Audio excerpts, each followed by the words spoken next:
to see my friends, you know, that you've lived with 4 or 5 years, that they were willing to do anything for you. And you, in turn, would do anything for them. To see them killed, badly mauled, that was the worst thing I saw. Canadian regiments suffered the highest casualty rates of any of the Western armies.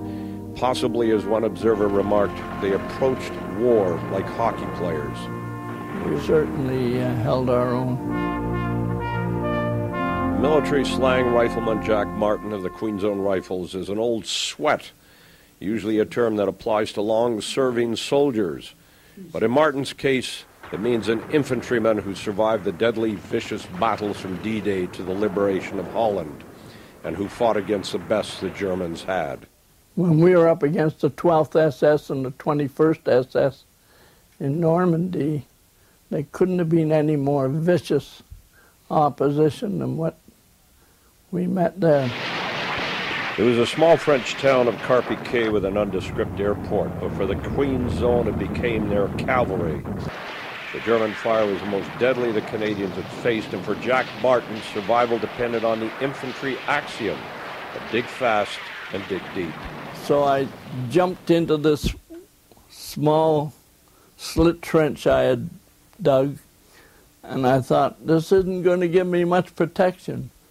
But then there were a whole bunch of refugees coming up from the town. And they saw me jump in, and so they piled up on top of me. And I must have had 3 feet of people laying on top of me. It was rather breathtaking.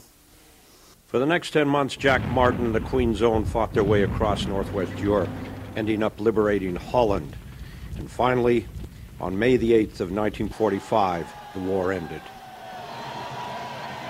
After sleeping in holes and under vehicles, I guess I thought at that time, I don't have to go through this bullshit anymore of trying to stay alive. For Jack Martin, as with many veterans, there are memories, but they are surrounded by a needless feeling of guilt. I feel that sometimes I should have been there with them. It breaks your heart when you know that there's guys there that you lived with, drank with, and to know that they're buried there. We gave it our all right to the bloody end. That's all we could do.